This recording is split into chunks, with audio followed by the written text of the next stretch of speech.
ہم جتنا اس کے فتنے سے ڈرتے ہیں، دنیا میں ایک قوم ایسی ہے جو اس کا شدت سے انتظار کر رہے ہیں۔ دجال کو وہ بہت زیادہ چاہتے ہیں، بہت زیادہ محبت کرتے ہیں، اور اس کے آنے کے لیے جانے کیا کیا کر رہے ہیں۔ ہم ڈر رہے ہیں نا، ہم تو اس کے فتنے سے ڈرے ہیں۔ دنیا میں ایک قوم ہے جو دجال کے آنے کا انتظار کر رہی ہے، وہ یہودی قوم ہے،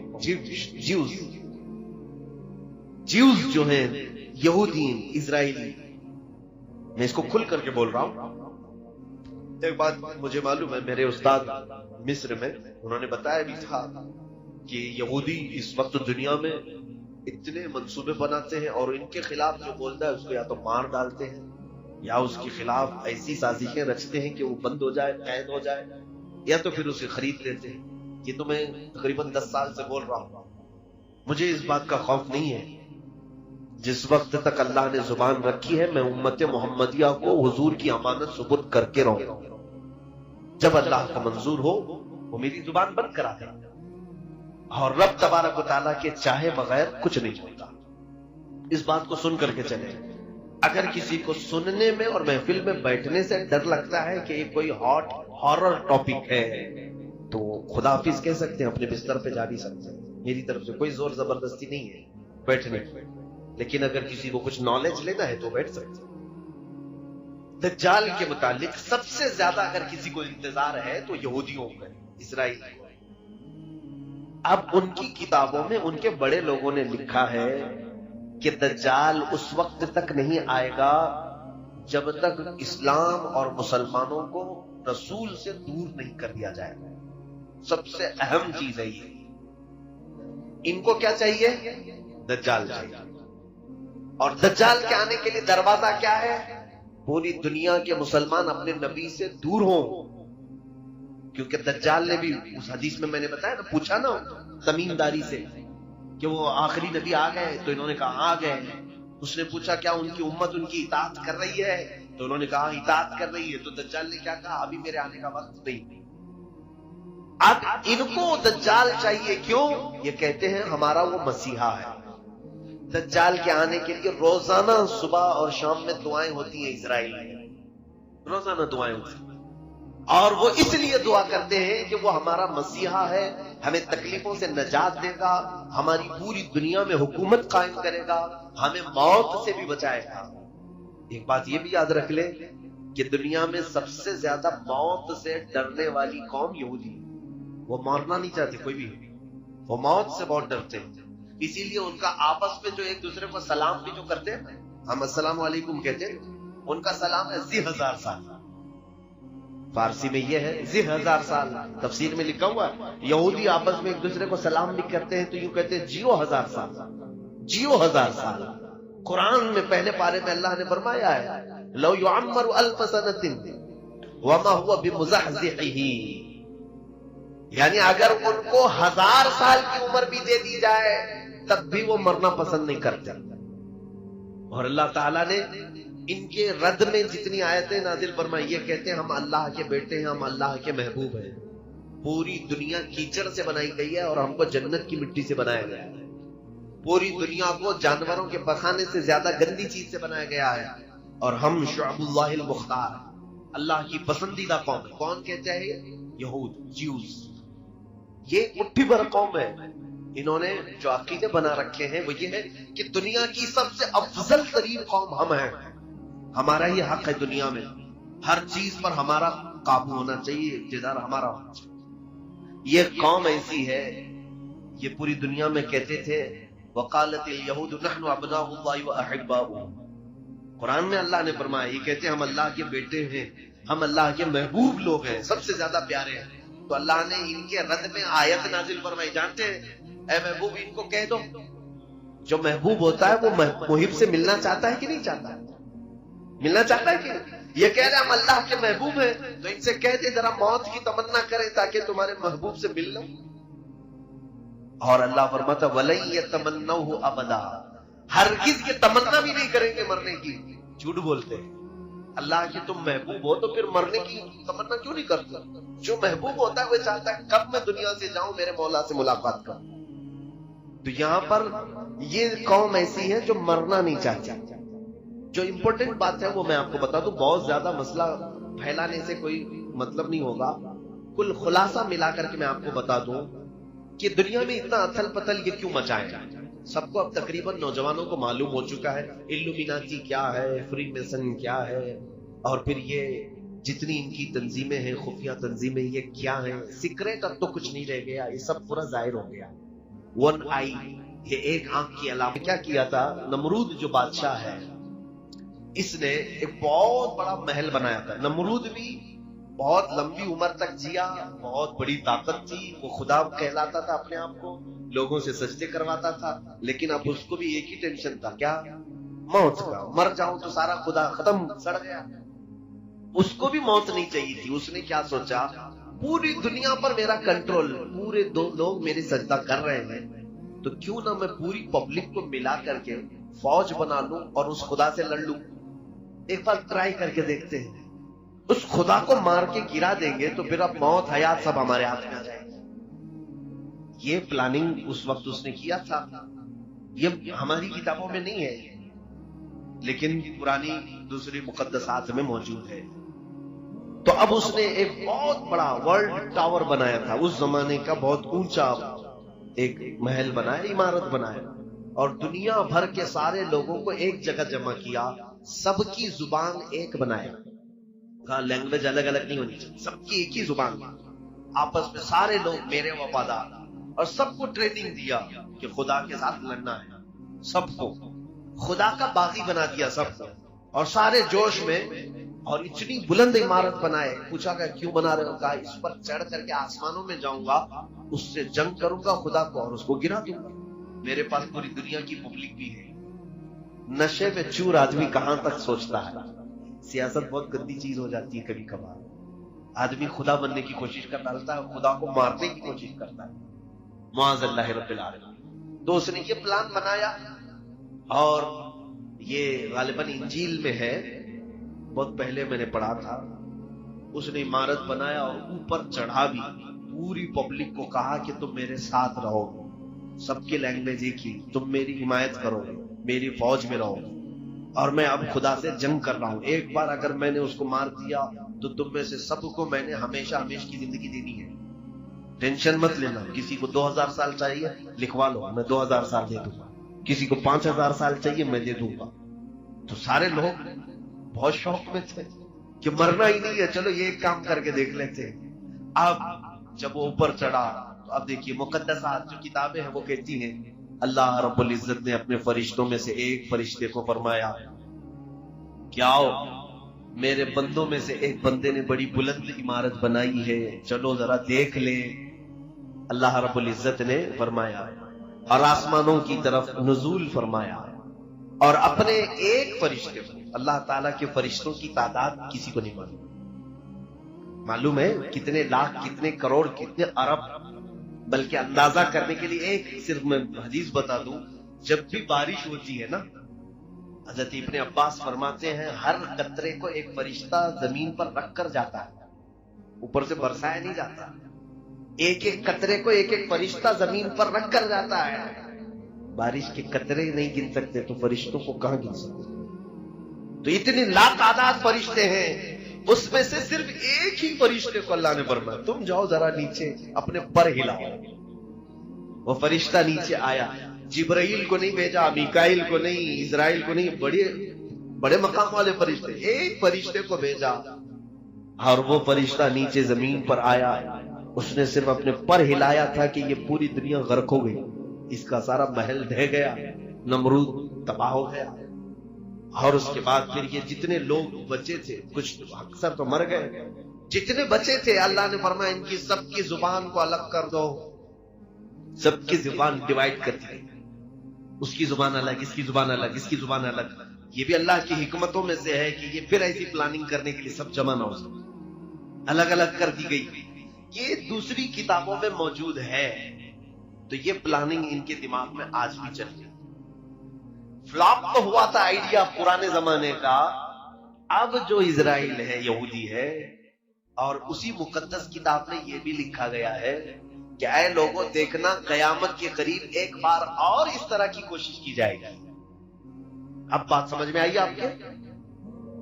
اس طرح پہلے خدا سے لڑنے کا ایک پلان کیا انہوں نے، فلاپ ہو گئے اور مار دیے گئے. اب ان کو جدید ٹیکنالوجی پر، نیو ٹیکنالوجی پر اتنا بھروسہ ہے، انہی مقدسات میں کہا گیا ہے دیکھنا قیامت سے قریب ایک بار اور یہ چیز کوشش کر لیں گے. اب مجھے یہی لگتا ہے، یہ حدیثوں میں تو ہے نہیں کہ یہ لوگ خدا سے لڑنے کے لیے کوشش کریں گے، لیکن ان کی کتابوں میں لکھا ہوا ہے یہودیوں کی. اب مجھے یہی سمجھ میں آتا ہے اسی پلاننگ کے تحت یہ اسی انداز سے چل رہے ہیں.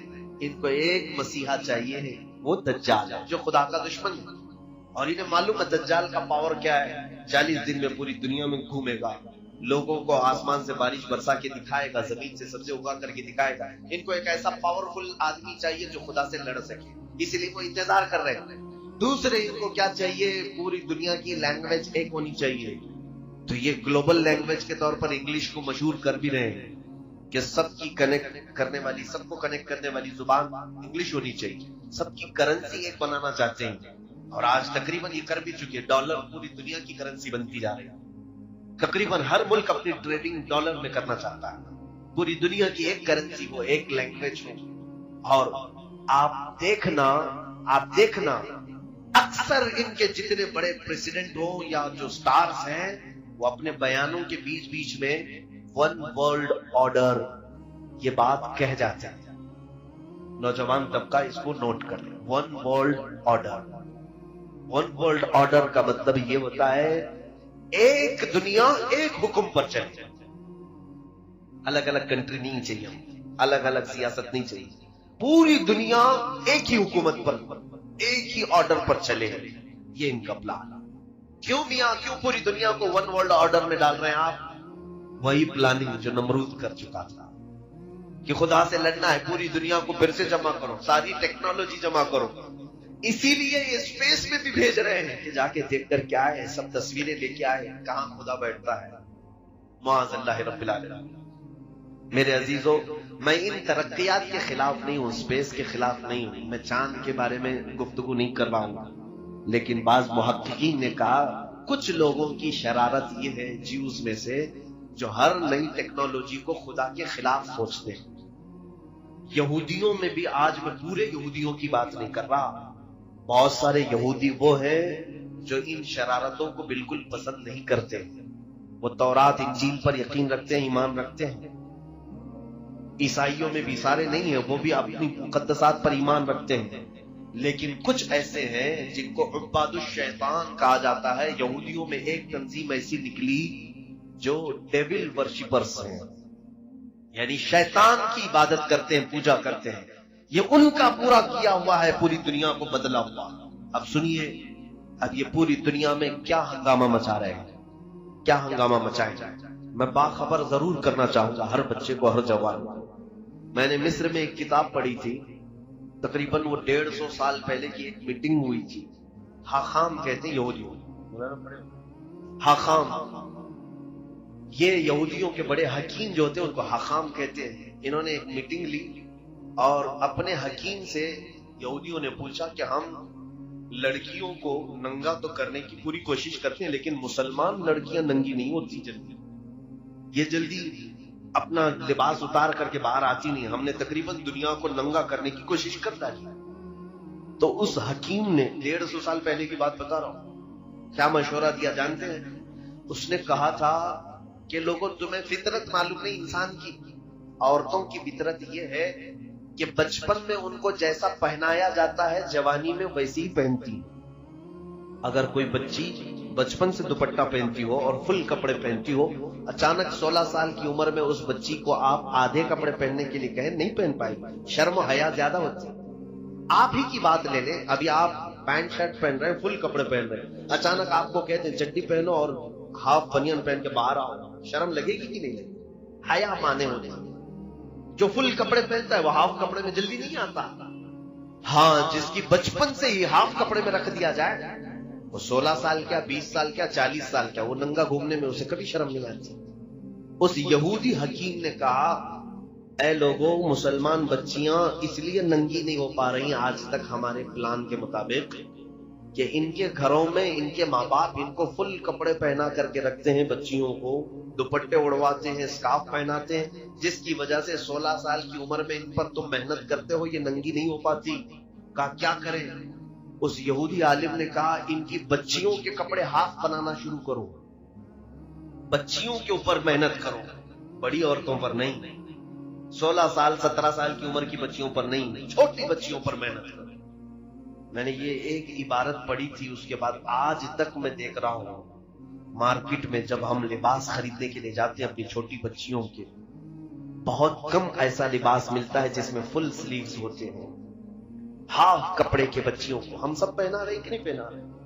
اور ہم تو اگر کسی کو کہیں تو کہے گا کیا مولانا ابھی سے پردہ فرض ہو گیا؟ 2 سال کی بچی ہے، 3 سال کی بچی ہے، کیا ابھی سے ہم اس کو برقع پہنا دیں، نقاب پہنا دیں؟ میاں نقاب اور برقعے کی بات میں نہیں کر رہا ہوں، انجانے میں ہم اس کو ننگا بنانے کی عادت ڈال رہے ہیں، آج ہی سے ہم اس کو ننگا رہنے کی عادت ڈال رہے ہیں۔ یہ ہمارا نہیں میرے عزیزوں، 150 سال پہلے ایک یہودی عالم نے، حاخام نے اپنے یہودیوں کو کہا تھا کہ مسلمان بچیوں کو اگر ننگا کرنا ہے تو ان کی بچیوں کے کپڑے ہاف بناؤ۔ جاؤ آج مارکیٹ میں دیکھ لینا، آپ مارکیٹ میں دیکھو آج کپڑے تو ایسے ہم پہنا رہے ہیں۔ اکثر مسلمانوں کو ہم نے دیکھا کہ وہ دکان میں جا کر کے یہ پوچھتے ہیں کہ ویسٹرن سٹائل کے کپڑے چاہیے بچیوں کے، اور ان کے لیے الگ سے کپڑے دکان والے دیتے بھی ہیں کہ اسکرٹ ہونی چاہیے چھوٹا سا، اور بچیوں کو کندھے شولڈر دکھ رہے ہوں، ان کے جسم کے اعضاء ظاہر ہو رہے ہوں، اور وہ بچی جوان جب ہوتی ہے تو فل کپڑوں میں اپنے آپ کو انکمفرٹیبل محسوس کرتی ہے۔ اگر اس کو اچانک برقع پہنا کے دے، کیا مجھے قید کر رہے ہو؟ بچپن سے تمہیں چھوٹے چھوٹے کپڑے پہنتی تھی، ابھی تم اسکارف ڈالو گے، دوپٹہ ڈالو گے، کیا کیا ڈالو گے میرے اوپر؟ چلاتی۔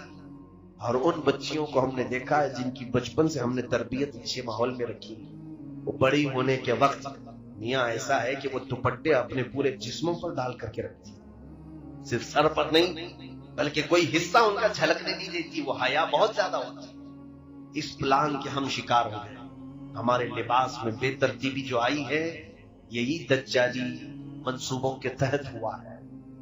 یہود جو پوری دنیا کو بے آبرو، ایک ایسی قوم دیکھنا چاہتے ہیں جو خدا سے دور ہو، اللہ تعالیٰ نے جو کہا ہے اس کا مخالف ہے، رسول جو چاہتے ہیں اس کے خلاف۔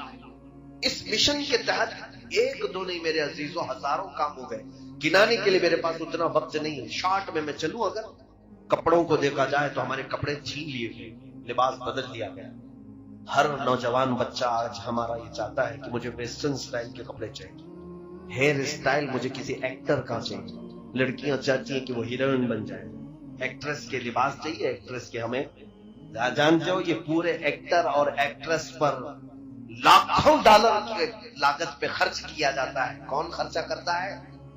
ان کے اوپر پورے چیز یہودی خرچ کرتے ہیں کہ یہ سٹار ہے، یہ ماڈل ہے، ان کو کپڑے پہناؤ اور پوری دنیا کو دکھاؤ، ان کے ذریعے سے پوری دنیا وہی کپڑے پہنے گی جو یہ پہنے۔ آپ کو معلوم نہیں ہے بڑے بڑے سٹار الومیناتی ہیں، اب تو وہ اعلان کر رہے ہیں ہم الومیناتی ہیں۔ الومیناتی یہ یہودیوں کی تنظیم ہے جو صرف اسی مشن پر کام کرتی ہے کہ وہ سٹار بن کر کے لوگوں کو اپنی طرف راغب کرے۔ میرے عزیزوں، ایک وقت ایسا آئے گا کہ اگر سب کے سامنے کچرا کھائیں گے تو ان کے فین ایسے ہیں وہ کچرا بھی کھا لیں گے، ان کو نشے کے عادی بنا دیں گے۔ ان پر بڑی لاگت کا خرچہ ہوتا ہے سٹارز پر کہ پوری دنیا کے ماحول کو یہ چینج کرنے والے ہیں۔ یو کے، یو ایس اے، یہاں پر سب ایکٹر اور ایکٹریس نہیں، وہاں پر سنگرز جو ہے ان کی بڑی ویلیو ہے۔ کوئی بڑا سنگر ہو اس پر لاکھوں خرچہ کیا جاتا ہے۔ فٹ بال پلیئرز جتنے ہیں ان کے اوپر بہت ڈالر کے خرچ ہوتے ہیں کیونکہ ان کے لاکھوں کی تعداد میں فینس ہوتے ہیں، ان کو دیکھنے والی ایک بڑی دنیا ہوتی ہے۔ آپ دیکھیں کسی بھی ایکٹر کی آپ ہسٹری نکال کر کے دیکھیں، اس کے فالوورز کتنے ملینز میں، کسی کے بلین میں، ایک وہ عمل کرے گا تو پورے ملین لوگ اس کے فالوورز عمل کرنے لگ جائیں گے۔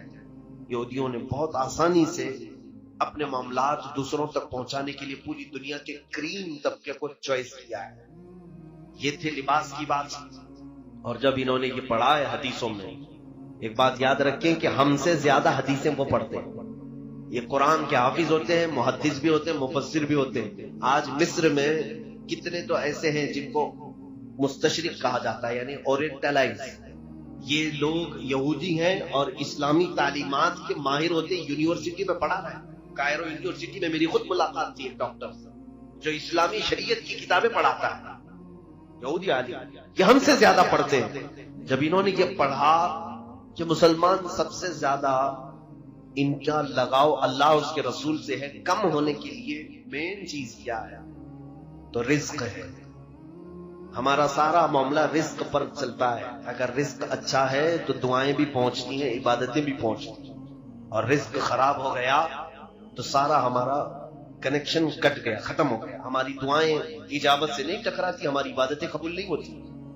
تو رزق پر ایسا عمل کیا گیا ہے، ایسا کہ پوری دنیا میں آج دیکھیں چند سالوں کے بعد حلال کھانا ہمارے لیے مشکل ہو جائے گا. حلال کھانا مشکل ہے. بہت کم ایسے لوگ ہیں جو بچ پائے ہیں حرام سے، ورنہ تو پورا ایک طبقہ. عرب والے تو پورے کے پورے مبتلا ہیں. ان کے گھر گھر پر KFC اور میکڈونلڈ، سب وہ نہ جانے کتنی ایسی فوڈ کی کمپنیاں پہنچی ہوئی. کئی ایسی کمپنیاں ہیں جو پورک بناتی ہیں، کئی ایسی کمپنیاں ہیں جو علل اعلان بیچتی ہیں کہ ہمارے ہاں خنزیر کا گوشت بکتا ہے. خود ممبئی میں ایک مسلمان پیزا کا ایک ہوٹل چلاتا ہے، مسلمان ہے، اس کے پاس دونوں سیکشن ہے، پیزا نان ویج اور ویج کا. نان ویج کے پیزے میں اس نے خنزیر کا گوشت ملا کر کے بیچتا ہے. اور اس سے سوال بھی کیا گیا تو کہتا ہے یہ تو آپ کی چوائس ہے، چاہے تو آپ کھائیں، نہیں تو نہ کھائیں، میں زبردستی تھوڑی نہ بیچ رہا ہوں. میرے عزیزوں، کھانے کی چیزوں کو اتنا بدل دیا گیا، اسی لیے میں کہتا ہوں اپنا ٹیسٹ بدل لو. بہت زیادہ زبان کو لذتوں کا عادی مت بنانا، ورنہ حرام چلا جائے گا پیٹ میں. اور پھر ہمارے ہندوستان میں کیا چھوڑا گیا؟ ہر اناج کو، ہر چیز کو کبھی گائے کا پیشاب ملا کر کے، کبھی پتہ نہیں کیا کیا ملا کر کے. کمپنیاں نہیں آئی ہمارے ہاں، کوئی چاکلیٹ نہیں چھوڑا انہوں نے حرام چیزوں کے ملانے سے، کہ بچے چاکلیٹ کھائیں اور اس میں پتہ نہیں کن کن جانوروں کی چربیاں ملائی. ہزار یہ کہتے ہیں کہ حلال ہے حلال ہے، لیکن ان کی نیت میں کھوٹ ہے. میرے عزیزوں، ہمارے رزق پر بہت بڑا اثر ہوا. میں چند دنوں پہلے چکن کے متعلق ایک بیان کیا تھا. میں حرام نہیں کہتا ہوں گوشت کو، چکن کو، لیکن وہ ہو سکے تو آپ سن لینا. یہ جو برائلر چکن جو بنائی گئی ہے، یہ 1960 کی پیداوار ہے. اس سے پہلے یہ سفید مرغیاں تھی نہیں دنیا میں. یہ جو برائلر چکن آپ جو دیکھ رہے ہیں نا، یہ بعد میں ایجاد کی گئی ہے. اس کو بنایا گیا ہے کراسنگ کے ذریعے سے. اور اس کی فارمنگ جو ہوتی ہے، سیم فارمنگ خنزیر کی بھی ہوتی ہے. امریکہ میں سب سے زیادہ طلب جس گوشت کی ہے وہ خنزیر کی ہے، پگ کی بھی. اور اس کو کھلا کر کے جتنی جلدی بڑا کیا جاتا، کیونکہ اس کی مارکیٹ ہے وہاں پر، ان کو جلدی جلدی گوشت چاہیے. خنزیر بڑا نہیں ہوگا تو گوشت کیسے ملے گا؟ تو جلدی بڑا کرنے کے لیے خنزیر کو جو چیز کھلائی جاتی ہے وہی انڈیا، پاکستان یا سب جگہ پر ان کے فیڈز میں، مرغیوں کے، چکن کے فیڈز میں وہی چیز کھلائی جاتی ہے جو خنزیر کو کھلاتے ہیں. اسی لیے تو یہاں مرغیاں 40 دن میں بڑی ہوتی ہیں. ہمارا خود بھی فارم ہے، میرے بھائی فارم چلاتے تھے مرغیوں کی، مجھے معلوم ہے 40 دن نہیں ہوتا کہ مرغی 2 کلو کی ہو جاتی ہے. کیسے؟ آپ اپنے گھر میں پال کر کے دیکھیں، 6 مہینے میں بھی بچہ ہی دکھتی ہے. یہ حیرت سے بہت تیزی سے بڑھاتی ہے. یہ میرا ٹاپک نہیں ہے، لیکن میں آپ کو کہہ رہا ہوں کہ ہماری غذا پر بہت زیادہ کوشش کی گئی ہے کہ حرام کی آمیزش ہو جائے، تاکہ ان کی دعائیں قبول نہ ہو، ان کی عبادتیں قبول نہ ہو، اور ان کا اللہ رب العزت سے جو قریبی تعلق ہے وہ ڈسکنیکٹ ہو جائے. اسی لیے آج ہم کثرت سے دعائیں مانگ رہے ہیں، اللہ کی رحمت مانگ رہے ہیں.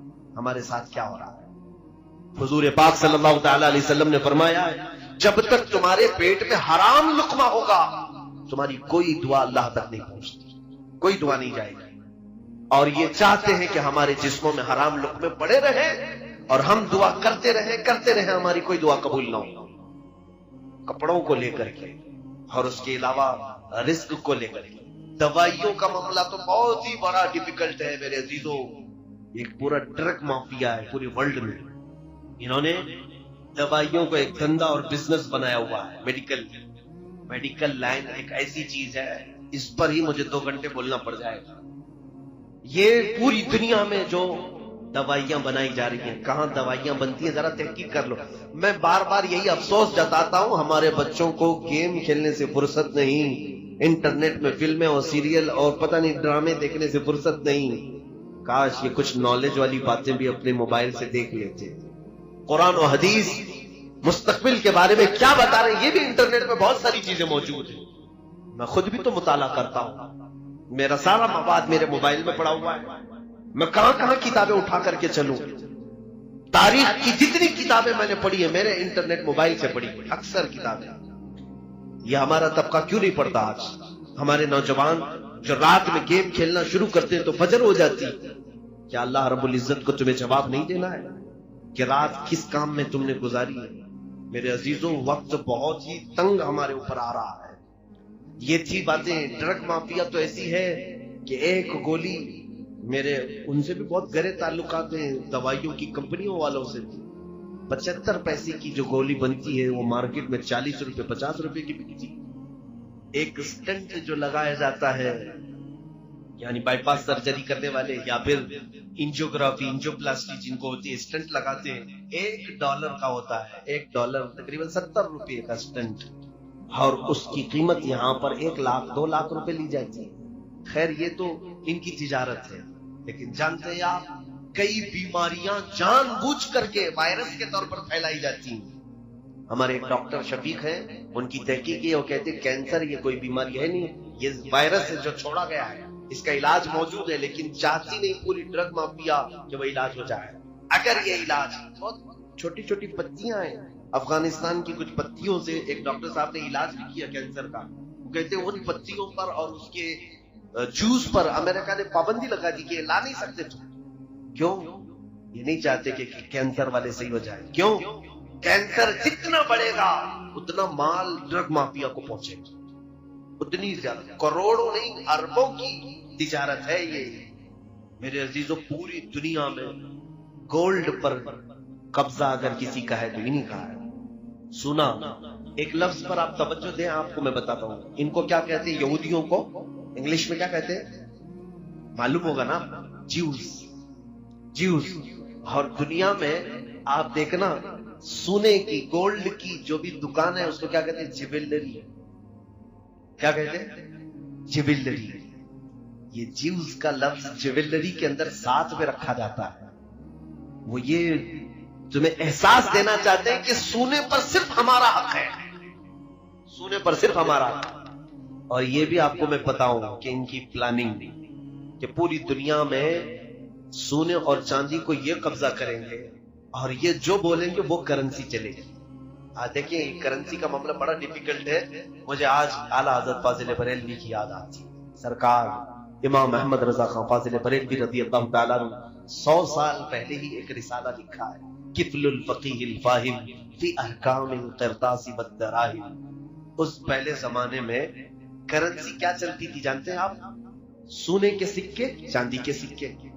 توجہ چاہوں گا, سونے کے سکے چاندی کے سکے. سونے کے سکوں کو دینار کہتے تھے اور چاندی کے سکوں کو درہم کہتے تھے. درہم اور دینار چلتے تھے پہلے.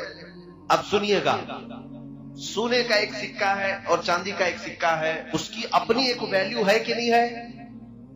وہ سونے کا ہے میاں.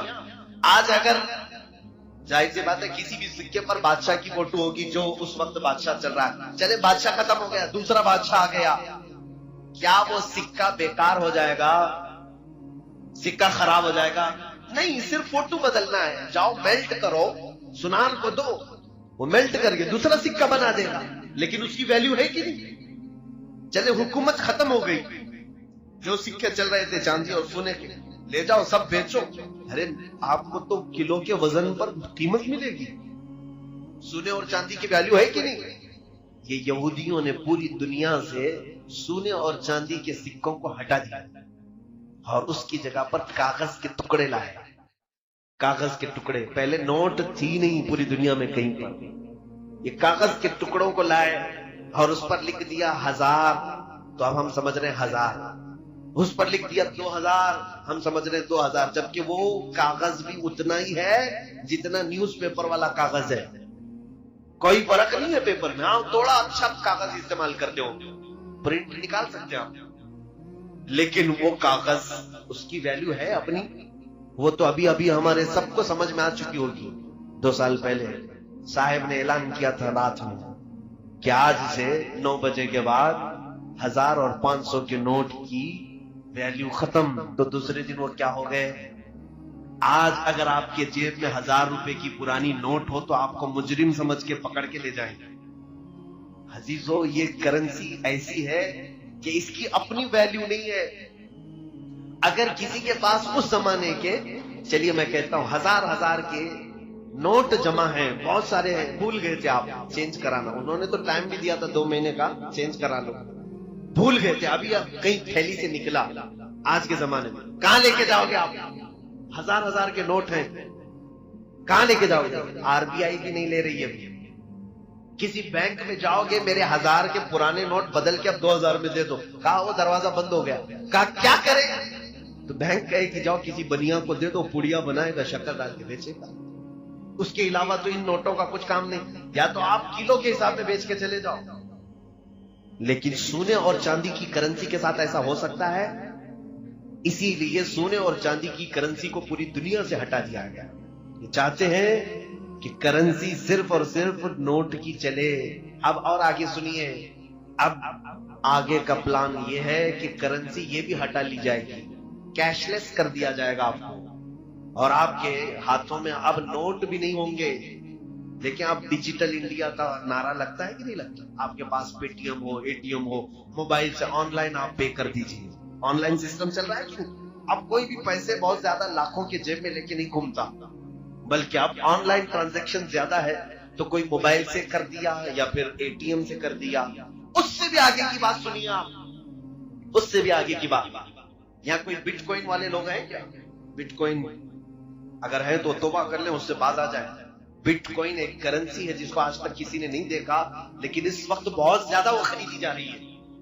بٹ کوئن یہ مافیا چلا رہے ہیں اس کو، کچھ مجرمین ایک کرنسی چلا رہے ہیں پورے ورلڈ میں. اللیگل ہے یہ، لیکن اس کی قیمت جانتے ہیں؟ ایک بٹ کوئن 12 لاکھ 13 لاکھ کی بکتی ہے آج، اور بیوقوف لوگ خرید بھی رہے. آج خریدا آپ نے 12 لاکھ، کل بیچو تو شاید 13 لاکھ میں بک جائے. تو سوچتے راتوں رات ہم لاکھوں کما رہے ہیں لوگ آن لائن، لیکن وہ ہاتھ میں نہیں ہوگی آپ کے. وہ کرنسی آپ کیسی دکھتی ہے وہ معلوم نہیں، لیکن آن لائن ہے. یہ ان کے منصوبے سنیے. ایک حدیث کی طرف آ کر میں اپنی گفتگو کو سمیٹتا ہوں، ختم کرنا ہے، آخری بات ہے. یہ گفتگو رات بھر چلے تو بھی ختم نہیں ہوگی جو ٹاپک انہوں نے دیا ہے. بس میں آپ کو صرف ایک چسکی دے کر کے جا رہا ہوں، بس کہ آپ ایک گھونٹ پی لیں، انشاءاللہ بعد میں پانی پھر سے پلایا جائے گا. آگے کا پلان یہ ہے کہ کیش لیس کر دو، اور ATM پے ٹی ایم کچھ کارڈ بھی نہیں، بلکہ کرپٹو کرنسی ایک آئے گی. کرپٹو کرنسی کیا ہے؟ ایک چھوٹی سی میموری کارڈ کی طرح سا ایک چپ، جیسے موبائل میں ڈالتے ہیں آپ، اس میں سارا ڈاٹا آتا ہے کہ نہیں آتا؟ چھوٹی سی چپ آپ کو ان بلٹ کر دی جائے گی ہاتھ میں، اور یہ آلریڈی آسٹریلیا میں چل رہا ہے. ہاتھ میں انجیکٹ کر کے ایک چھوٹی سی میموری کارڈ اس کو ڈال دیا جائے گا. اس کے اندر آپ اپنے بینک کھاتے پورے اس کے اندر رکھو، آپ کے گھر کے پیپر، جائیداد کے پیپر، جتنا ڈاکیومنٹس ہے وہ سب اس کے اندر رہے گا. ظاہر سی بات ہے پیپر گم ہو جائے تو بھی کچھ فرق نہیں، آپ پیپر جلا دو، نوٹ ختم کر دو، سارا آپ کا کہاں ہے؟ آپ کے ہاتھ میں. آپ کو تو اچھا لگے گا نا. اب کارڈ لے کر کے چلنے کی بھی ٹینشن نہیں، پیسے لے کے چلنے کی بھی ٹینشن نہیں، میرے ہاتھ میں چپ ہے، اور چوری ہونے کا بھی ڈر نہیں، کوئی چوری بھی نہیں کر پائے گا. کیا کرے؟ تو سب کو یہ آسان لگ رہا ہے، اور لوگ قطار میں لگ کر کے انبلٹ کروا رہے ہیں کرپٹو کرنسی. لیکن اس کا دوسرا پارٹ کیا ہے جانتے ہیں آپ؟ اچھا، اس کو آپ کیسے دیکھیں گے کہ میرے اکاؤنٹ میں کتنے ہیں؟ آپ اپنے انگوٹے کا اپنا تھم کہیں پریس کریں، تھم پریس کریں گے آپ تو آپ کا پورا جتنا اکاؤنٹ ہے وہ ڈیجیٹل میں دکھائی دے گا کہ آپ کے پاس اتنے لاکھ روپے ہیں، اتنے ہزار روپے ہیں، آپ کے جائیداد کے پیپر یہ ہیں، سب آپ دکھا سکتے ہیں کسی بھی جگہ. وہ ہوگا کچھ پلان، میں نے تو اب تک دیکھا نہیں، لیکن سنا ہے یہ چل رہا ہے. اب اس کے بعد کیا ہوگا؟ اس کے بعد کیا ہوگا؟ ہم نے کرنسی سب ہٹا دی، گھر میں بھی پیسے نہیں، بینک میں بھی پیسے نہیں، کہیں نہیں، سب کہاں ڈال دیا ہم نے؟ اس چھوٹے سے چپ میں ڈالا ہے. لیکن وہ ویلیوبل ہے، دنیا اس کو کہے گی تم کو دکان میں کچھ خریدنا ہے تو جاؤ تھمب لگاؤ, 1000 روپے کے سامان خرید کر کے لاؤ. ابھی کل ہی ہم جا رہے تھے, دھورا جا رہے تھے, ہم نے دیکھا جس کار میں ہم بیٹھے ہوئے, کار پر ایک چھوٹی سی وہ چپ لگائی تھی, ٹول ناکے سے کار گزری, اچانک اس کا گیٹ اٹھ گیا. یہ جدید ٹیکنالوجی دبئی میں تو بہت پہلے سے چل رہا ہے کہ آپ ٹول میں کھڑے ہو کر کے پیسے بھرنا, جو چٹے واپس لینا ضروری نہیں.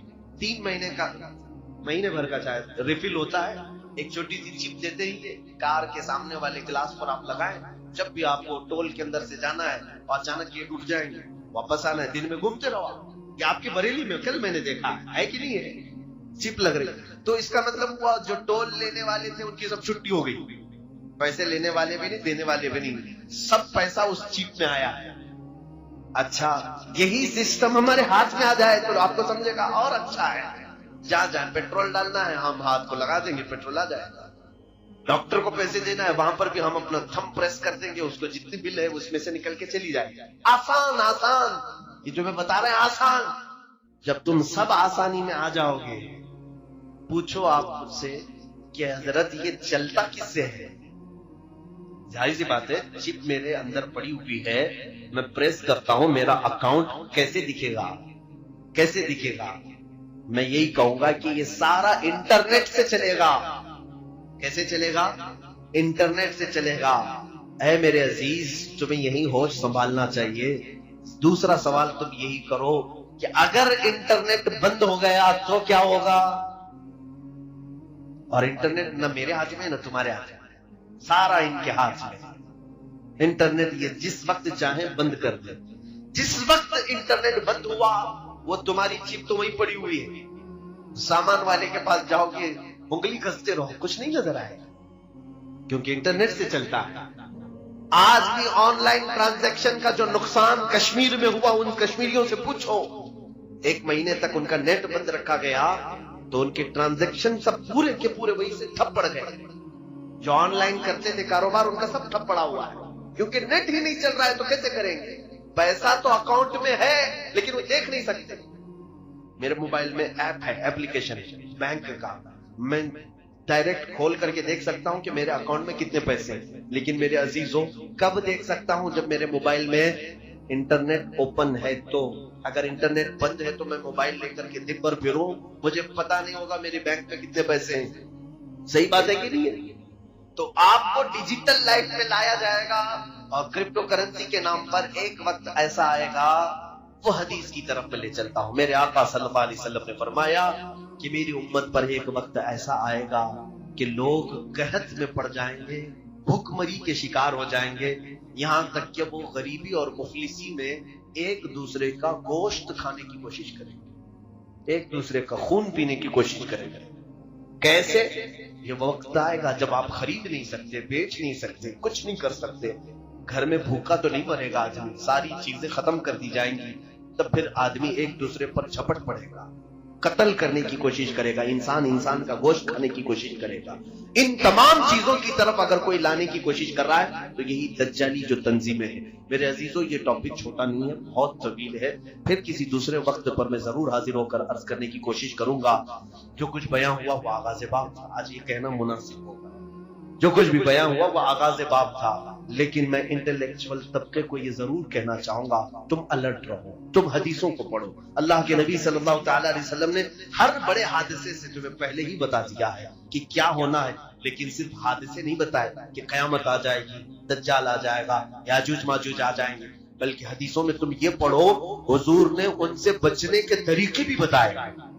یہ میرے آقا کی شان ہے, جہاں حادثوں کی خبر دی وہی میرے آقا نے یہ بھی بتایا کہ تم اپنے آپ کو کیسے بچا پاؤ گے. جیسے کہ ایک حدیث ملتی ہے کہ حضور صلی اللہ تعالی علیہ وسلم نے فرمایا قیامت کے قریب تم دیکھو گے انگلیوں کے پور سے لوگ گناہ کریں گے, انگلیوں کے پور سے. شاید اس زمانے کے لوگ جانتے بھی نہیں ہوں گے انگلیوں کے پور سے گناہ کیسے ہو سکتا ہے. آج ہم دیکھ رہے ہیں سارا گناہ ٹچ اسکرین سے ہوتا ہے کہ نہیں ہوتا ہے, ٹچ اسکرین سے. ہماری انگلیوں کا یہ پور سامنے کا حصہ, یہی تو موبائل پر ٹچ ہوتا ہے. ہر نوجوان بچے اور بچیوں کے ہاتھوں میں جو آج موبائل ہے, اور اپنی تنہائی میں اور اپنے مجمع میں یہ کیا کیا دیکھتے ہیں یہ اللہ جانتا ہے, اور وہ بھی جانتے ہیں کہ اکثر لوگوں کا موبائل غیر امانت دار ہے. بہت سارے لوگوں کا موبائل ان کے دل سے زیادہ غلیظ ہو چکا ہے۔ میرے عزیزوں، یہ ہم انگلیوں سے اتنے گناہ کر رہے ہیں جتنی ہماری شرمگاہ بھی اتنے گناہ نہیں کرتی جتنا ہماری انگلیاں گناہ کر رہی ہیں۔ جتنی مرتبہ تم نامحرم عورتوں پر ٹچ کرتے جاؤ گے اتنے زنا کی گناہ بڑھتے جائیں گے، کیونکہ حدیث میں ہے العین تزنی، آنکھ بھی زنا کرتی ہے، انگلی بھی زنا کرتی ہے۔ پتہ نہیں ہماری انگلیاں کتنی بار زنا کرتی۔ تو حضور نے جو فرمایا تھا کہ تم دیکھنا انگلیوں کے پور سے گناہ کیا جائے گا، میں یہی تو کہہ رہا تھا کہ حضور نے ڈرایا ہے آنے والی چیزوں سے تو علاج بھی بتایا ہے۔ صحابہ نے پوچھا یا رسول اللہ صلی اللہ علیہ وسلم، جب انگلیوں کے پور سے گناہ ہونے لگے تب ہم کیا کریں؟ سنو ہم سب کے لیے، اے بچوں، جوانوں، سب لوگ، حضور نے 1400 سال پہلے فرمایا، ارشاد فرماتے جب انگلیوں کے پور سے گناہ ہونے لگے علیکن بالحساد، عورتوں کو حضور نے ڈرایا تھا، فرماتے تم اپنی ان انگلیوں میں تسبیح گھمانا شروع کر دو، ان انگلیوں میں تسبیح گھمانا شروع کر دو۔ جب تمہاری انگلیاں تسبیح کی عاشق بن جائیں گی تو تمہاری ان انگلیوں کو اللہ تعالیٰ گناہ سے بچا لے گا۔ وآخر دعوانا الحمدللہ رب العالمین۔ السلام۔ پانچویں قوم الگ بنتی ہے وہ عرب کی سرزمین پر تھی، عرب لوگ تھے، عرب جو آل اسماعیل ہیں، اسماعیل علیہ السلام کی اولاد، یہ آئے تھے اللہ تعالیٰ کے منتخب زمین پر، لیکن کثرت سے ان کے ہاں بھی برائیاں گھر کر گئی تھیں۔ یہ ایسے ہو گئے تھے کہ ان کے ہاں بتوں کی تراشنے کی عادت بڑھ گئی، انہوں نے اپنے ہاتھوں سے خدا بنا لیے تھے۔ خانہ کعبہ جو مرکز تھا وحدانیت کا، اس خانہ کعبہ کے اندر بھی انہوں نے بت رکھ دیے تھے، اور خانہ کعبہ کی چھت پر ایک بت ہوا کرتا تھا جس کا نام حبل تھا، ایک بت تھا جس کا نام عزا تھا، اس کی پوجا کرنا تو حج کے ارکان میں شامل کر دیا تھا، حج کے ارکان میں تھا عزا کی پوجا کرنا۔ یہ حبل وہاں پر تھا، لات ایک بت کا نام تھا، عزا تھا، منات تھا، یہ سب بتوں کے نام ہیں جو انہوں نے کوئی صفا مروا پر رکھ دیے تھے، کچھ کو خانہ کعبہ کی چھت پر رکھا تھا، کچھ کو دروازے کے اندر رکھا تھا۔ طواف کرتے تھے ان بتوں کے سامنے آ کر کے، ننگے طواف کرتے تھے، بغیر کپڑے کے خانہ کعبہ کا طواف کرتے، ایک ہاتھ آگے اور ایک ہاتھ پیچھے رکھ کر کے، مرد ہو کہ عورتیں ہو، اس طرح سے وہ خانہ کعبہ کا طواف کرتے۔ یہ برائیاں ان کے ہاں بہت اخلاقی پستی میں گرتے چلے آئے، اور اس کے بعد یہ بت پرستی اتنے عروج پر ہو گئی کہ یہ اپنے خداؤں کے چڑھاوے اتنے چڑھاتے تھے، دور دراز سے لوگ آتے تھے تو سال میں ایک مرتبہ ان خداؤں کے نام پر انسانوں کی بلی بھی چڑھتی تھی۔ کوئی جوان منتخب کر لیا جاتا اور وہ خوشی سے تیار ہوتا، اپنی گردن اس کی رکھ دی جاتی، مینا کی وادی میں اس کو ذبح کر دیا جاتا، کاٹ کر کے اس کا خون بتوں کو لگا دیا جاتا، اور یہ کہتے کہ ہم مقرب ہو رہے ہیں، ہم مکرم ہو رہے ہیں، ہم عزت والے ہو رہے ہیں۔ یہ تمام چیزیں تھیں، اور اس کے علاوہ ان کے یہاں شراب بہت زیادہ عام تھی۔ چوری کرنے والے کچھ قبیلے خاص تھے عرب میں، اور ان کا پیشہ ہی تھا راستے پر رکنا اور جاتے آتے قافلوں کو ڈاکہ زنی کرنا اور مال لوٹنا۔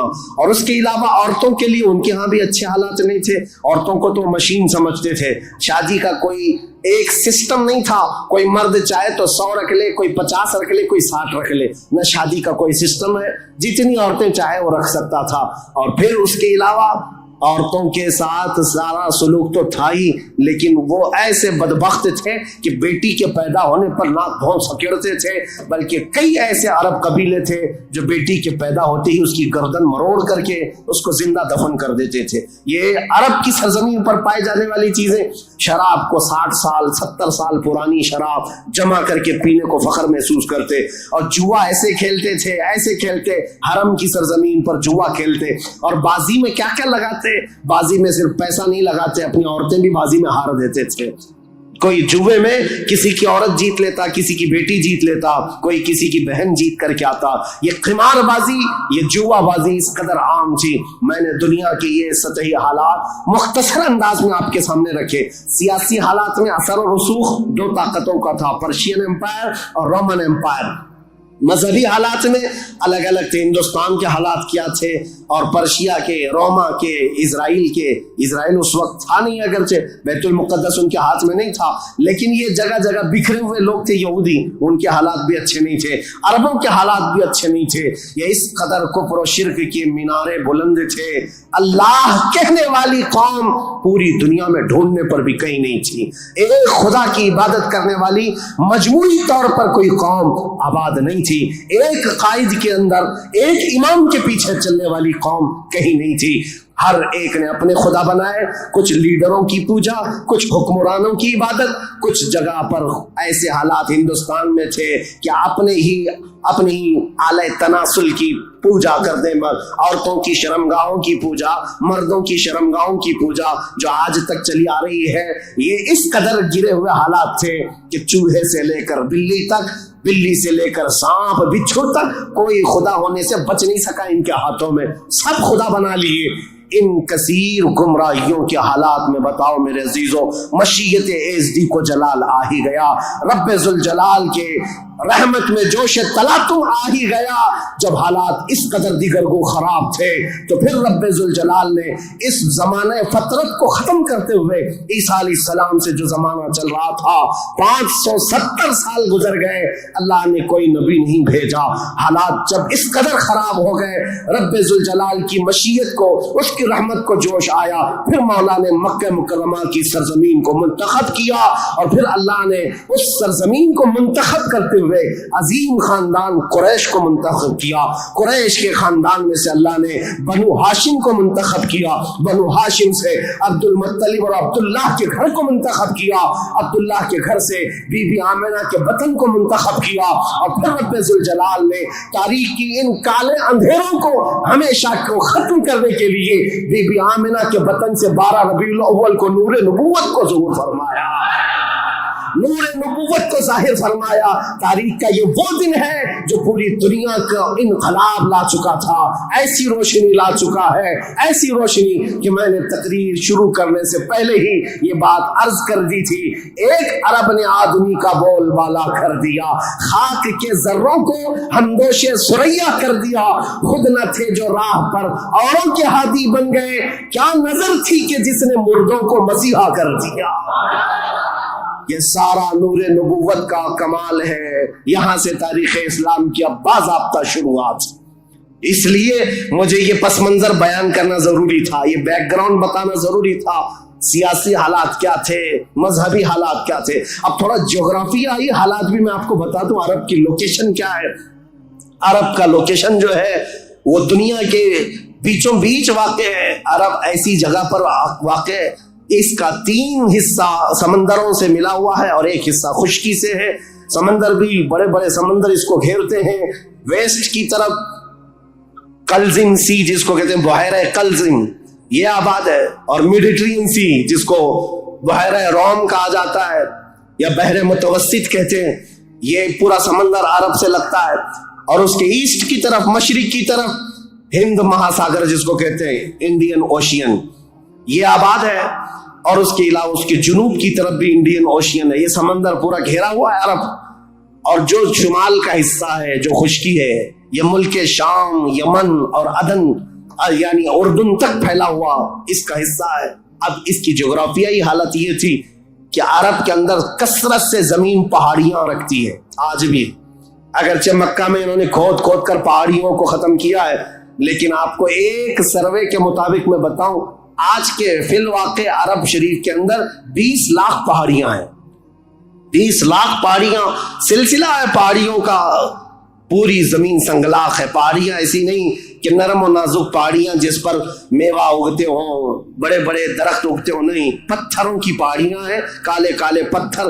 بعض پہاڑیاں تو ایسی ہیں جو آتش فشاں ہیں, یعنی جو شعلے اگلتی ہیں, آگ اگلتی ہوئے پہاڑیاں موجود ہیں. عرب کی سرزمین ان پہاڑیوں سے بھری ہوئی, اور ندی کے نام پر کوئی ندی نہیں. پانی کی قلت بہت کثرت سے, اگرچہ 3 طرف سے سمندر ہے لیکن زمین ایسی خشک ہے کہ عرب میں کوئی سرزمین پر سبزہ نہیں ہوتا تھا, کھیتی باڑی نہیں ہوتی تھی. بارش کا حال یہ ہے کہ سال میں اگر 2-4 دن آ گئی تو ٹھیک ہے. ہمارے ہاں تو باضابطہ موسم چل رہا ہے, وہاں موسم آیا ہی نہیں کرتا. کبھی بوندا باندی ہو گئی, یہ برسوں سے ہے. عرب کی سرزمین خشک ہے اور ہوا اور وہاں کی فضا کے اعتبار سے نہایت ہی گرم مانی جاتی ہے. آج اس سال ہم لوگوں نے حج کی سعادت جو حاصل کی, عرفات کے میدان میں 48 ڈگری چل رہی تھی گرمی. 48 ڈگری کی گرمی میں حاجیوں نے حج ادا کیا ہے. ہمارے یہاں 37 ڈگری 38 ڈگری آ جائے تو ہا ہو کرتے ہیں, اور ہم باہر نکلنے کو پسند نہیں کرتے. وہاں 48 ڈگری میں بغیر چھت کے حجاج کرام حج کرتے رہے. اسی لیے عربوں کی سرزمین جو ہے نہایت گرم مانی گئی ہے. سرزمین پتھریلی اور زمین سوکھی, سبزہ نہیں اگاتی, بارش نہیں آتی, اوپر سے گرمی اتنی پھینکتا ہے سورج, چلچلاتی ہوئی دھوپ. اس فضا کا اثر طبیعت پر ہوتا ہے. آپ یہ سوچ رہے ہوں گے کہ یہ ویدر بتانے کی ضرورت آج کیا ہے؟ ضرورت ہے. موسم کے اعتبار سے انسانوں کی طبیعت میں فرق آتا ہے. جیسا موسم ہوتا ہے انسانوں کی طبیعت میں اثر پیدا ہوتا ہے. زمین کا بھی اثر ہوتا ہے, مٹی کا اثر ہوتا ہے, موسم کا اثر ہوتا ہے. عرب میں کثرت سے پہاڑیاں, سخت قسم کے پتھر, آج کی ہائی ٹیکنالوجی کے بڑے بڑے بلڈوزر لگ جاتے ہیں, مہینوں تک کھودتے ہیں تو تھوڑا بہت حصہ بھی کٹ نہیں پاتا. ہم تو تقریباً 10 سال سے ایک پہاڑ کو کھودتے ہوئے دیکھ رہے ہیں, ابھی بھی عرب میں وہ کھود ہی رہے ہیں بلڈوزر. جبکہ ان لوگوں کے ہاں ٹیکنالوجی ہمارے یہاں کی طرح کی نہیں ہے. روڈ بنانا ہے تو رات کے وقت آپ گزر رہے ہوں 1 کلومیٹر روڈ, صبح فجر میں دیکھیں تو تیار رہتا ہے اتنے فاسٹ. لیکن پہاڑیوں کو کھودنے کے لیے آج کے ہائی ٹیکنالوجی کے دور میں بھی وہ پہاڑیوں کو ہلا نہیں پاتے. سخت قسم کے پتھر, زمین سبزہ نہیں اگاتی, بارش نہیں آتی, موسم برساتا نہیں, سورج جھلسا دینے والی گرمی پھینکتا ہے. یہ سب کا اثر طبیعتوں پر بھی ہوتا ہے. اس کی وجہ سے عربوں کی طبیعت میں خشکیاں, چڑچڑاہٹ, ضدی پن, تکبر, غرور, یہ سب چیزیں تھیں. عرب جلدی کسی چیز کو ایکسپٹ نہیں کرتے. اور اب میں آپ کو یہ بھی بتا دوں کہ عرب کو عرب کہتے کس لیے تھے. عرب یہ نام کیوں پڑا تھا اس کا؟ یہ انسانوں کی طبیعت کے حساب سے میل کھاتا ہے, اس لیے میں عرض کر رہا ہوں عرب نام کیوں رکھا گیا. عرب کس کو کہتے ہیں؟ لفظ عرب عین را با, یہ عربی میں لفظ جو ہے اس کا میننگ ہوتا ہے اچھی زبان رکھنے والا, فصیح اللسان جو آدمی ہے عرب کہتے ہیں اس کو. یہ عرب اپنے آپ پر اتنا غرور رکھتے تھے, وہ کہتے تھے کہ پوری دنیا میں اگر سب سے اچھی زبانیں تو ہماری ہے, باقی کو عجم کہتے ہیں. عجم کا مطلب ہوتا ہے گونگا, وہ ہم سب کو گونگا کہتے ہیں.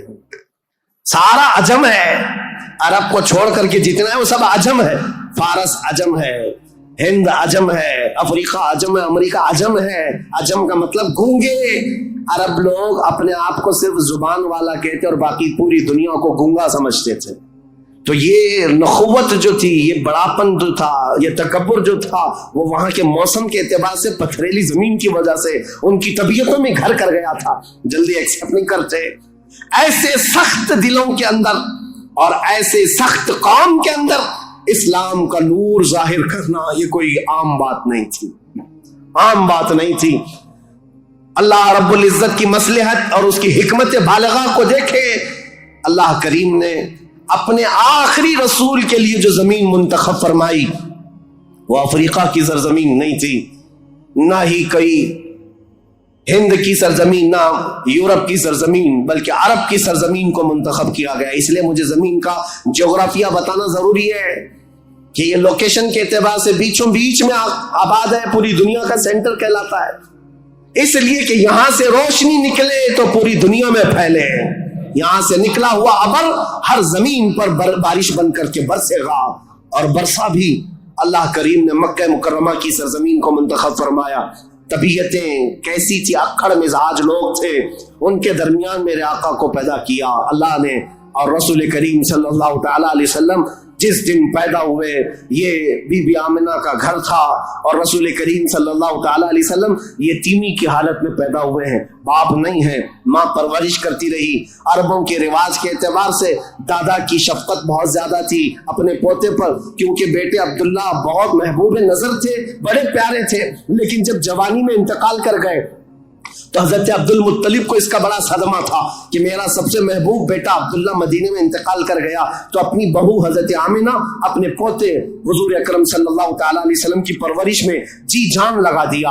اتنا لگا دیا, آپ کو پتا ہے میرے آقا صلی اللہ تعالی علیہ وسلم کا نام پاک آج کروڑوں مسلمانوں کی آنکھوں کا تارا ہے. حضور کا نام جیسے ہی ہم محمد نام لیتے ہیں, ہم انگوٹھوں کو چوم کر کے آنکھوں سے لگاتے ہیں. یہ نام پاک عام نام نہیں ہے. اس نام پاک کو بزرگان دین تو ایسے تھے کہ حضرت محمود غزنوی کا نام سنا ہے؟ ان کے خاص وزیر تھے ایاز. ایاز کے بیٹے کا نام تھا محمد. محمود جو ہے سلطان محمود اپنے وزیر کے بیٹے محمد کو بہت پیار کرتے تھے. ایک دن جو ہے آپ ایاز کے بیٹے کو محمد کہہ کر نہیں بلا رہے ہیں بلکہ کہتے ہیں اے ابن ایاز، اے ایاز کے بیٹے ادھر آ جا.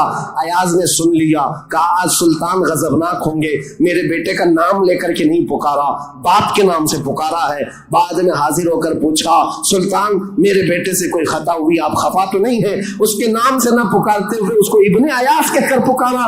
سلطان محمود نے کہا ایاز ایسی بات نہیں، خفا نہیں، بلکہ میں وضو کی حالت میں نہیں تھا اس لیے تیرے بیٹے کا نام محمد ہے، میں بغیر وضو کے کبھی اس کا نام بھی نہیں پکارتا. اور علامہ عبد الرحمن جامی فرماتے ہیں ہزار بار بشویم دہن ز مشک و گلاب ہنوز نامے تو گفتن کمال بے ادبیس. یا رسول اللہ ہزار بار میں اپنے منہ کو گلاب کے پانی سے، مشک و عنبر کے پانی سے دھو لوں، اس کے بعد بھی آپ کا نام پکارنا میں بے ادبی سمجھتا ہوں. یہ علامہ عبد الرحمن جامی. میں بات کیوں کہہ رہا ہوں حضور کے نام کی؟ یہ محمد نام کسی اور نے نہیں، حضرت عبد المطلب نے رکھا تھا. آپ کے دادا، آپ کے جد امجد جیسی حضور کی پیدائش ہوئی تھی گھر دوڑے دوڑے آئے تھے بی بی آمنہ کے اور فوراً اٹھا کر کے گودی میں لے لیا اور خانہ کعبہ کے پاس آئے اور خانہ کعبہ کے سامنے ہاتھ پھیلاتے ہوئے اللہ کی بارگاہ میں عرض کرنے لگے اللہم ھذا ابنی سمیتہ محمدا. اے اللہ دیکھ یہ میرا بیٹا ہے اور میں نے اس کا نام محمد رکھا ہے. عرب کے بہت سارے لوگ وہاں موجود تھے، یہ نیا نام تھا ان کے لیے. عرب میں جو نام رکھے جاتے ہیں وہ باپ داداؤں کے نام پر چلتے ہیں، وہاں پر نئے نام نہیں رکھتے، خاندانوں کے اپنے خود پرسنل نام چلتے رہتے ہیں، پرٹیکولر نام ہوتے ہیں، وہی نام رکھے جاتے ہیں. حضرت عبد المطلب نے نیا نام رکھا تھا تو عرب کے بہت سارے قبیلے آئے اور پوچھا یا عبد المطلب لما سمیتک ابنک ھذا محمدا. اے عبد المطلب آپ نے لما سمیت ھذا محمدا، کیوں آپ نے اس کا نام محمد رکھا ہے؟ تو حضرت عبد المطلب مسکرائے اور کہا تمہیں پتا ہے محمد کا نام کا مطلب کیا ہے، محمد کے میننگ کیا ہے؟ کہا محمد کہتے کسے ہیں؟ محمد اس کو کہتے ہیں جس کی سارے لوگ تعریف کریں، سب سے زیادہ جس کی تعریف کی جائے اس کو محمد کہا جاتا ہے. حضرت عبد المطلب نے کہا میں نے اپنے اس بیٹے کا نام محمد اس لیے رکھا ہے کہ جب بھی کوئی نام لے تو نہ چاہتے ہوئے بھی میرے بیٹے کی تعریف ہو ہی جائے. آج میرے آقا کی شان میں کسی کو گستاخی کرنا بھی ہو، میرے آقا کا نام محمد لیتا ہے تو پہلے حضور کی تعریف کر ہی رہتا ہے، وہ کر کے ہی رہتا ہے. عزیزان گرامی وقار، حضور اکرم صلی اللہ تعالی علیہ وسلم کو حضرت عبد المطلب نے بڑی شفقت دی. عرب کے مشہور قانون اور وہاں کے دستور کے مطابق کہ عرب لوگ اپنے بچوں کی حفاظت کے لیے، یعنی ان کی زبان کی حفاظت کے لیے دیہاتوں میں بھیجتے تھے کہ ان کی زبان محفوظ رہے. شہروں کی زبان جو ہے مکس ہو جاتی ہے، جیسے ممبئی کی زبان، اس کا کوئی اتا پتہ نہیں ہے، اس میں یو پی بھی ملا ہوا ہے اور راجستھان بھی ہے، گجراتی بھی ہے، کرناٹکی بھی ہے، سب ملا کر کے مکس ہو گئی کیونکہ ہر جگہ کے لوگ یہاں پر موجود ہیں. یہ شہر ہے اور شہروں میں ہر علاقے کے لوگ آتے ہیں، اپنی اپنی تھوڑی تھوڑی سی باتیں اس میں داخل کر دیتے ہیں اور یہ ایک مکسچر لینگویج بن جاتی ہے اور اس کو پتہ ہی نہیں رہتا اس کی اوریجنل لینگویج کیا تھی. مکہ ایسا تھا کہ ہر جگہ سے لوگ آتے تھے، حج کے لیے آتے تھے اور کئی کئی مہینے رہتے تھے. تو کچھ لوگ عربی جانتے نہیں تھے، کوئی فارسی اس میں داخل کر دیا، کوئی الگ زبان عبرانی داخل کر دیا، سریانی داخل کر دیا. تو وہاں پر زبان کی حفاظت کی بہت ضرورت تھی کیونکہ اس دور میں سب سے بڑا اگر کوئی عہدہ تھا تو زبان کا تھا. زبان جس کی اچھی ہو وہ عرب میں سب سے زیادہ عزت والا تھا. تو اس کے لیے مائیں اپنے بچوں کی زبان کی حفاظت کے لیے بچپن میں ان کی پرورش مکہ میں نہیں کرتی تھی، باہر بھیجتی تھی. اس رواج کے چلتے ہوئے 6 مہینے کی بعد حضور صلی اللہ تعالیٰ علیہ وسلم 6 مہینے حضرت آمنہ کی گود میں تھے. پھر وہ حلیمہ سعدیہ کے وقت چمکے، نصیبے چمکے کہ وہ دایا تھی بنو سعد قبیلے کی. طائف سے آگے ایک علاقہ بنو سعد آج بھی موجود ہے، طائف سے 80 کلومیٹر دور، وہاں سے وہ آئی تھی. 180 کلومیٹر کا سفر کر کے آئی تھی اور مکہ مکرمہ میں انہوں نے رسول پاک صلی اللہ تعالیٰ علیہ وسلم کو گود لے لیا. تفصیلات میں نہیں بتا رہا ہوں، تاریخ ہے چونکہ کیونکہ ہم مولد شریف میں تفصیلات بیان کرتے ہیں. یہ تاریخ اسلام ہے, اس کے لیے میں چلتی چلتی مختصر جھلکیاں رکھ رہا ہوں. حلیمہ سعدیہ لے کر گئیں, 2 سال پرورش کر کے واپس لے آئیں حضرت آمنہ کے گھر.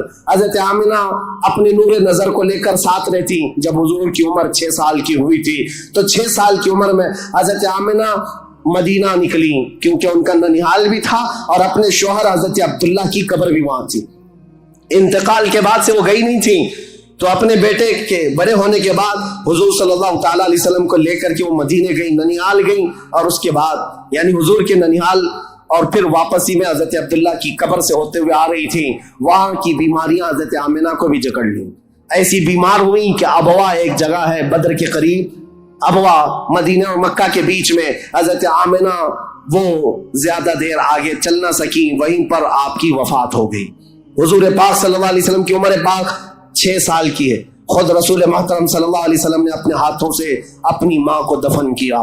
حضور کے ساتھ اس وقت آپ کے والد کی ایک کنیز تھی ام ایمن, یہ ساتھ رہتی تھی.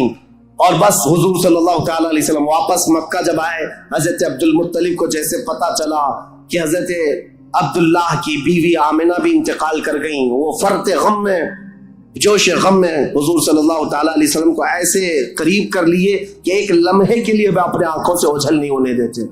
لیکن ہوا کیا, مشیت عز دی جو چاہے. 8 سال کی عمر تھی میرے آقا کی, دادا حضرت عبد المطلب بھی فوت ہو گئے. یہ دور گزرتا گیا. دادا حضرت عبد المطلب نے اپنے انتقال سے پہلے اپنے بیٹے حضرت عبداللہ کے سگے بھائی جناب ابو طالب کے حوالے کر دیا تھا اپنے اس پوتے کو. حضور صلی اللہ تعالی علیہ وسلم کو جناب ابو طالب کے حوالے کر دیا اور کہا کہ تم اس کی نگرانی کرنا. تو جناب ابو طالب نے ایسی نگرانی کی کہ ابو طالب کے گھر میں بیٹے تو ہوئے, ان کے بیٹے عقیل ہیں, ان کے بیٹے جعفر ہیں, ان کے بیٹے حیدر کرار, علی و مرتضیٰ ہیں, لیکن حضور صلی اللہ تعالی علیہ وسلم کی پرورش میں ایسا کمال کا کردار ادا کیا کہ اپنے بیٹوں کو بھی کچھ نہیں سمجھتے حضور کے آگے, حضور اکرم صلی اللہ علیہ وسلم کے آگے. ایک روایت جو ہے بدن میں رونگٹے کھڑے کر دیتی ہے. میں آج بھی بحث نہیں کروں گا ایمان ابو طالب کے متعلق, ہمارا قتل آرا بحثوں میں سے ہے, ہمارا ٹاپک آج تاریخ اسلام ہے. لیکن ان کی پرورش کا انداز ایسا تھا. صرف ایک بات اگر میں بتا دوں, شاب ابی طالب میں جب 3 سال تک مکہ والوں نے حضور صلی اللہ علیہ وسلم کا بائیکاٹ کیا تھا, سوشل بائیکاٹ, کبھی بھی حملہ ہونے کا اندیشہ رہتا تھا کہ لوگ آ کر کے حضور کو قتل نہ کر دیں. رات کے وقت, کیونکہ عرب اتنے دشمن تھے رسول پاک صلی اللہ علیہ وسلم کے اعلان نبوت کی بات کر رہا ہوں, یہ روایت بیچ میں عرض کر رہا ہوں. جناب ابو طالب رات کے وقت جب حضور سو جاتے تھے تو ان کو اٹھا کر کے دوسری جگہ سلاتے, اور حضور صلی اللہ علیہ وسلم کی جو جگہ خاص تھی, حضور کی جو چادر تھی, اس جگہ اپنے بیٹے کو سلا دیتے تھے. اور یہ کہتے ہماری نیند کے وقت میں اگر کوئی دشمن آ کر حملہ بھی کرے تو محمد پر حملہ نہ ہو, میرے بیٹے پہ حملہ ہو. یہ کمال کی شفقت کے ساتھ انہوں نے پرورش کی ہے رسول اللہ صلی اللہ علیہ وسلم. جب آپ کی عمر پاک 12 سال کی تھی حضور اکرم صلی اللہ علیہ وسلم کی, جناب ابو طالب کے ساتھ آپ تجارت کے لیے نکلے ملک شام, کیونکہ خاندانی مشغلہ تھا تجارت. ابو طالب ساتھ میں لے کر کے گئے. یہ وہ ٹرننگ پوائنٹ ہے تاریخ کا کہ بیچ راستے میں ایک بحیرہ راہب, ایک عیسائی پادری تھا, جہاں پر یہ قافلہ رکا تھا. بحیرہ راہب نے دیکھ کر کے ہی کہا ہذا سید المرسلین, یہ رسولوں کا سردار آیا ہے. عیسائیوں نے پوچھا تمہیں کیسے پتا؟ کہا میں نے ان کو دیکھا, یہ 12 سال کی عمر کے جب یہ آ رہے تھے رات کے وقت پہاڑوں کے اوپر سے اتر رہے تھے, میں نے دیکھا کہ سارے پہاڑ سجدے, سارے جتنے بھی درخت ہیں وہ اس 12 سالہ لڑکے کے لیے سجدے میں گرے ہوئے ہیں.